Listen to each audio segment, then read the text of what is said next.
Алтыншы сөз. Қазақтың бір мақалы. Өнер алды бірлік, ырыс алды тірлік, дейді. Бірлік қандай елде болады, қайтсе тату болады, білмейді. Қазақ ойлайды. Бірлік ат ортақ, ас ортақ, киім ортақ, дәулет ортақ болса екен, дейді.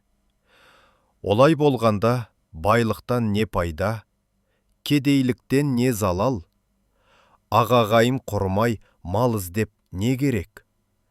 Жоқ, бірлік ақылға бірлік, малға бірлік емес.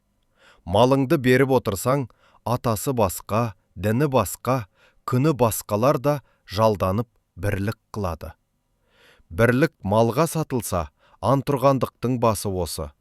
Ағағайын алмай бірлік қылса керек, сонда әркім несібесін Құдайдан тілейді. Әйтпесе, Құдайдан тілемейді, шаруа іздемейді. Әуелі біріне бірі пәле іздейді.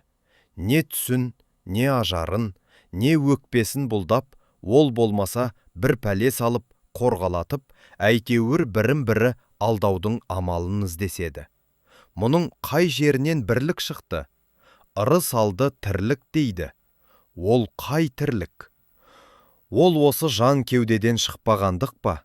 Жоқ, ондай тірлік итте де бар. Ондай тірлікті қымбат көріп бұлдаған адам, өлімді жау көріп ақыретке дұшпан болады. Жанын қорғалатып, жаудан қашып, қорқақ атанып, еңбек қылудан, қызмет қылудан қашып, еріншек атанып, ез атанып, дүниеде әлгі айтылған ырысқа дұшпан болады. Ол айтқан тірлік олар емес. Көкірегі, көңілі тірі болса, соны айтады. Өзім тірі болсан да, көкірегің өлі болса, ақыл табуға сөз қалмайсың. Адал еңбекпен ерінбей жүріп, мал табуға жігер қыла алмайсың.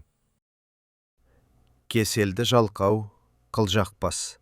Әзір тамақ, әзір ас. Сыртың пысық, ішім нас. Артын ойлап ұялмас. Болып жүріп тірімін деме. Онан да Алла жіберген ақ бұйрықты өлімнің өзі артық.